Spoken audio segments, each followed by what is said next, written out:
Hi, Michael Force here again with Rise. We are on lesson number 4 here with a digital marketing mastery course, reeling them in, finding customers that already want what you're selling.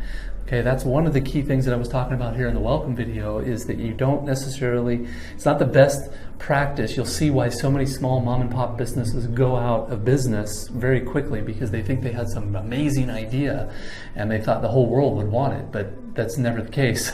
You have to find the customers first that want what you're offering and what you're selling, and then adhere your product or service to that market. And I'm going to talk all about that here in this lesson, lesson number 4 here. So let's jump in, and I'm going to break it all down here for you. So let's dig in, and I'll see you there. Michael Force here again with lesson number 4 of the digital marketing mastery course, Rise here. This is reeling them in, how to find customers that already want what you're selling.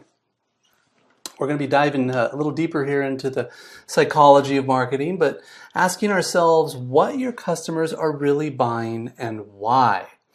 Most people aren't prospects or prospective customers because they're not motivated yet, and it's virtually impossible to sell products to people without motivation. However, you will dramatically increase your chances of success if you're selling to motivated people who have a need.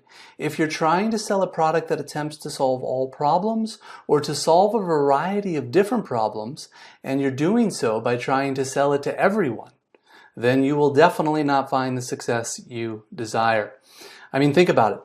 It'll be a very tough game for you to sell things to people who are not motivated, and particularly who aren't motivated enough, at least to the point where they've gotten their butts out of side to even look for the solutions. So as you're creating your marketing campaigns, try to imagine the perfect prospective customer, one who has a certain desire, aspiration, need, and is motivated and amped up enough to go after it, or that their fear, their frustration, or their pain has pushed them to a point where they get up and go outside to solve it. Moreover, don't ever consider random, unmotivated people to be prospective customers, which is something that many marketers do. And this is called mass marketing, by the way. So be careful not to do this. Under this idea of mass marketing, everyone is a prospect, because when you try to sell to unmotivated people in general, you'll find that you have to work very hard to turn these prospects into customers. And even then, it usually doesn't work. The professionals always stay away from doing this, and instead they intensely focus their targeting on only motivated prospects. In addition to this, it is very important to remember that people don't buy products. They also don't buy services. Instead, they buy these 3 things: results, benefits, and solutions. Most business owners think that they're selling a product or a service. On the other hand, most customers are actually buying a solution, a result, a benefit, or the avoidance of some kind of pain. From a customer's perspective, what you're selling isn't really your actual product or service, even if they think that is all they're buying, even if they themselves saying, well, I'm just buying this new car, that's all I'm actually buying. They're not. They may be buying the solution to a particular problem, like in this case of buying a car. They're solving the need to get to work in a reliable fashion. They may also be buying a particular result or benefit. For example, they may be trying to become better fit in society. So they think that they're buying the car will get a result in a new and improved image, which will get them people, perhaps their coworkers or members of the opposite sex, to like them even more. They may be also buying a new car to better excel at work by helping them adopt a certain image in front of their clients, help them exude success and confidence, which in so many professions is an important factor to increase the chances of closing sales. They also may be buying a new car simply for the avoidance of pain, such as avoiding the daily use of public transport, which to them may have meant lots of extra walking, low self-esteem, and increased exposure to danger. Again, customers buy a solution. They are not buying a product or service. This mindset or intention doesn't have to be conscious on the part of the customer, but nonetheless, when you get to the root of why they are buying, they buy to find solutions to problems. They buy to get certain results and benefits, and they buy to avoid certain pain. Okay, so let's start talking about features, advantages, benefits, results, solutions, and relief. First of all, what are the differences between features, advantages, and benefits? Well, if you've listened to any of my trainings, you've probably heard me talk about these. In sales, they are always talking about features, advantages, and benefits. The ideal example showing us the difference in this concept is the air conditioning in an automobile. The air conditioning is the actual feature. The advantage is what the feature does. So in this case, the air conditioning cools the air. Finally, the benefit is what the customer experiences. In this case, the benefit is that the customer can drive around on a hot day, feeling extremely comfortable, even with the windows all rolled up. So basically, these are the differences between features, advantages, and benefits. Now, when it comes to getting customers, most business owners make the mistake of selling features.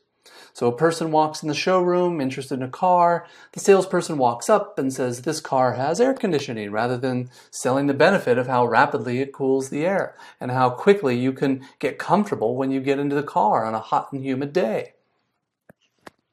Or how the AC doesn't just cool down the air, but it also cools the seats. So you can feel cool all over very quickly. This is not a trivial point and simply cannot be overemphasized. If you're selling features, which is what so many of us do with the prospects, products, and services we offer, then you're going to be completely missing the desires and needs, the so-called sweet spots of your prospective customers. So how can we learn to embed the thought of selling results and not features? When attempting to sell a product or a service, a good question to ask yourself is, what does your product or service result in? What is it a solution to? In what way is the customer relieved when they use your product or service? So basically, what is it that you do? Whatever you offer, always communicate some type of outcome or end result to the other person. For example, if you help people lose weight, you consider marketing one of your diet and exercise programs, a result in helping your customers lose 20 pounds of belly fat. This outcome, this result, is the point that you should hit up upon and communicate. Regarding that 20 pounds of belly fat, we just don't want to lose it. There's a reason behind losing the weight, and the reason is linked to the solution of a problem. And the problem, in this particular case, often has something to do with physical attractiveness, self-esteem, self-confidence, and physical health. So losing the 20 pounds is a result that someone desires, and you're going to do much better talking about the result compared to talking about, say, the process of how you enable people to lose 20 pounds.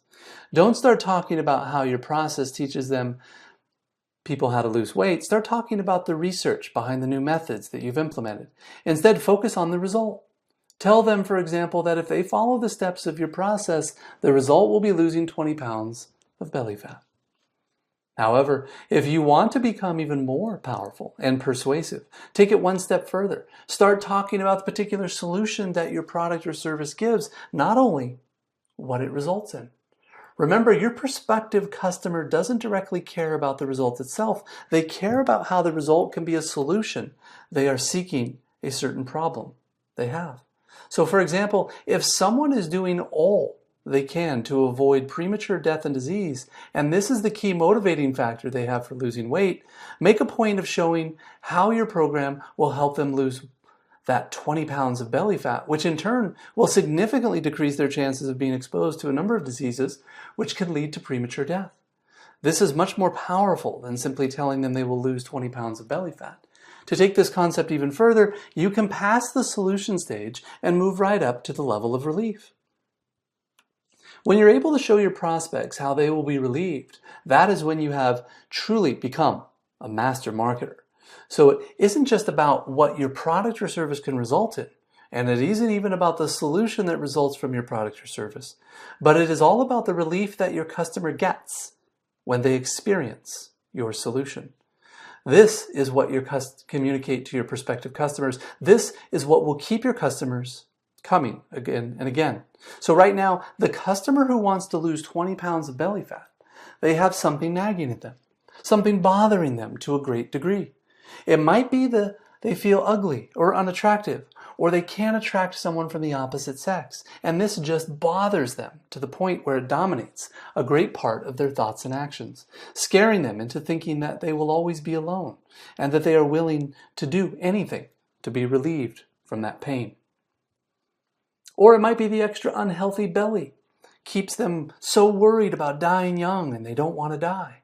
So they keep their minds bothering and worrying them.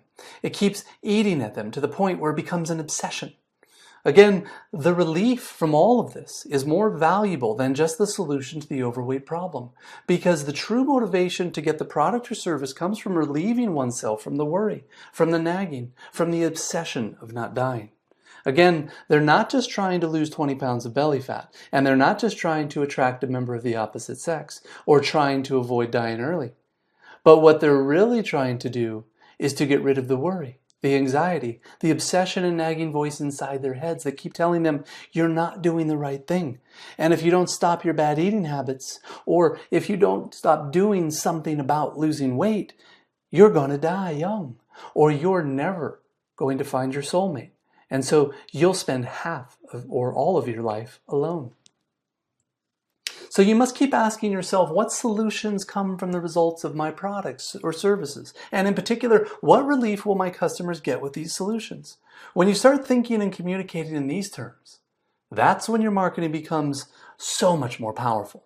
Again, you must stop selling logic, and instead you must be offering results, solutions, and relief.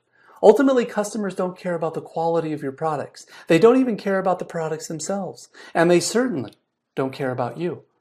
Now, they may use these as excuses for making purchasing decisions. But when you bring your customers' attention to these things, it should only be with the intent of increasing the chances of getting results, solution, and relief.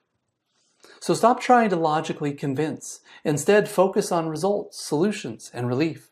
What is amazing is that if you ask your customers about the particular results, solutions, and relief they are seeking, they tell you most of the time. With this information, you can literally take their words and phrases and use them in your marketing campaigns. You can take the images they're making in their mind and go and get yourself images in the stock photo website, like a Shutterstock, and put them in the banner ads on your website.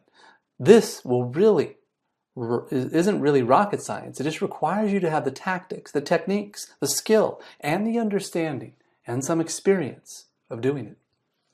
Doing this can truly create powerful and effective marketing campaigns. And as I mentioned, customers don't care about you.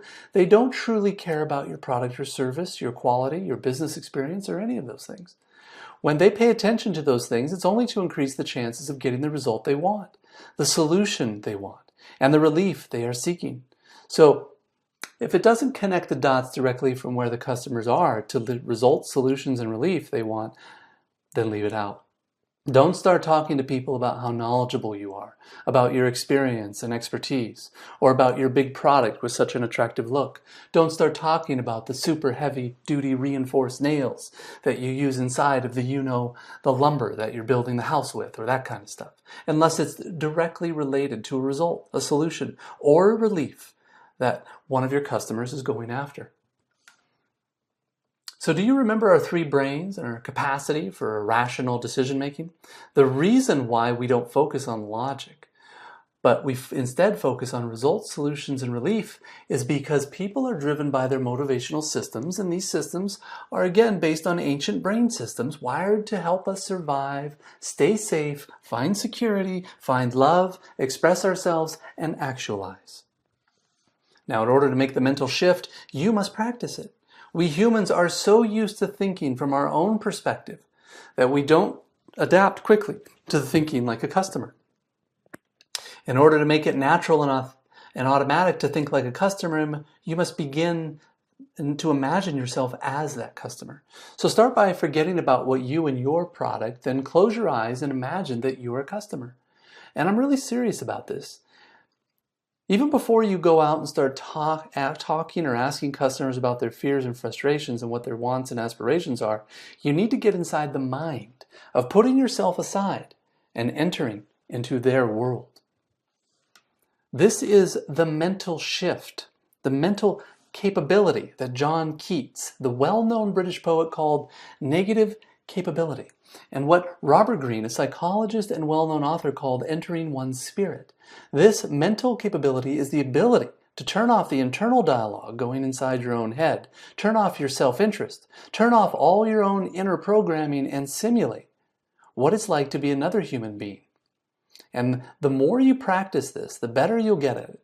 And the better you get at it, being able to communicate from inside the head of your customers, the better off you'll be. Robert Keller, who wrote a famous book, he said, "The concept of marketing is entering into the conversation that the prospect is already having inside of their own mind." Let me say that again.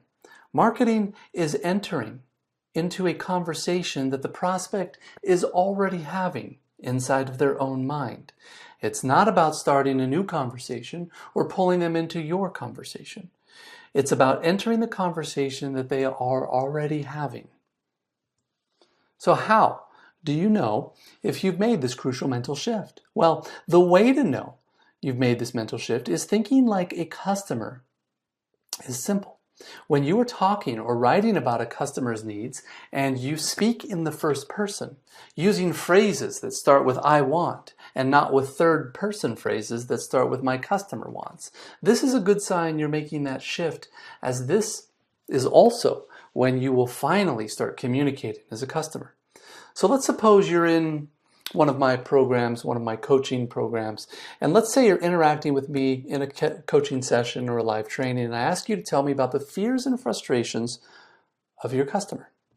If you say, well, my customer is a 30-year-old mom with 2 children, and her biggest fear is that her children are going to grow up and not to get to go to college that they want to get into, know that you're doing a pretty good job because you know who your customer is. You understand where they are in life. You understand what they want to accomplish and what they want to move away from. But let's say for just a second that instead say, well, let me just shift into the voice of my customer. And then you say, right now, I'm a 30-year-old mom and I have 2 children, ages 2 and 5. And I'm doing my work all day. And when my children come home and interact, I also think about this, and I'm going to be able to get my kids into college, and I want, the college that I want to get them into, because I know that this plays such an important part of getting them into the next level of life. Now, at this point, I know you've made the shift when you communicate with me as your customer. That's how I will know. Now, from a psychological point of view, there are 3 important rules of thumb when it comes to targeting your audience. It's important to mention that when it comes to targeting your audience, it's not about choosing who you want to market to. It's about choosing who you want. It's about choosing who you want to market, who's your product or service, who will be useful for. And most importantly, it's about the 3 rules of thumb for targeting. This includes getting inside the head of your target audience and making sure that, number 1, they are motivated prospects. Secondly, it's also important that these prospects are looking to buy. And finally, it's important that the prospects don't perceive as much options so that your selling will be a good match for them. There are 3 rules of thumb when targeting a certain audience. Now let's look at each one in turn. First, when targeting, you must look for customers who are motivated. This means that you want to find a market segment that has a high level of emotion, built up as a result of their pent-up fear, frustration, problem, aspirations, desires. Basically, if they're not motivated, if they're not amped up and fired up, triggered to take action and wanting to find a solution, then they're not the target audience you should be looking for. The second rule of thumb has to do with looking for customers who are looking for you, meaning they are specifically and actively looking for the relief found in your particular product or service. Looking for customers who are looking for you, so that not only are you looking for motivated and amped up customers, but these customers have gotten to a point where they've had enough and have already gotten off their butts and started looking for a solution. In other words, they aren't just motivated to buy, they're being proactive in finding a solution to their particular problem, fear, or frustration that's been piquing their anxiety and nagging at them for a long time. Or they're proactively looking for the fulfillment of their imagined desire, fantasy, or aspiration, and the resulting emotions have pushed them so deeply that they are going after finding a solution. If filling this gap is what your product or service gives them, then you have customers who are already looking for you. That's one of the reasons I like search engine marketing so much more, because you can go out and quickly test and look for those customers trying to find you or a particular product or service by searching for you on the search engines. Finally, for the third rule of thumb, looking for customers who have few perceived options regarding to find the solution they're looking for. Remember that you're not looking for everyone. You're looking for customers who are motivated, who are already out there looking, and who can't find the solution to their exact problem. What you want to do here, if you think like a successful marketer, if you want to talk to this mom and convert her into a customer, you want to communicate to her that what you're doing is specifically designed for mothers of similarly aged children wanting to get into a specific type of college or university that she wants to get into. And when she sees this, she'll realize that this was literally made for her and her particular situation. Now, by the way, I've got to mention a particular big mistake that I always see marketers make as well. Many times as a guest speaker at certain programs, I often have people come up to me after the program mentioning to me that they've created this product or service, or that they have, they want to get a little bit more information about how to best market it. I ask them straight away, well, how did you go about creating your particular product or service that you're offering?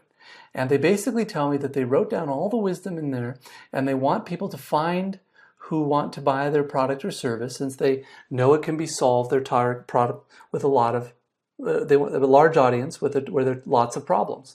And then I tell them, when did you first look at what people are looking for? Did you find people who are motivated and ask them what they wanted?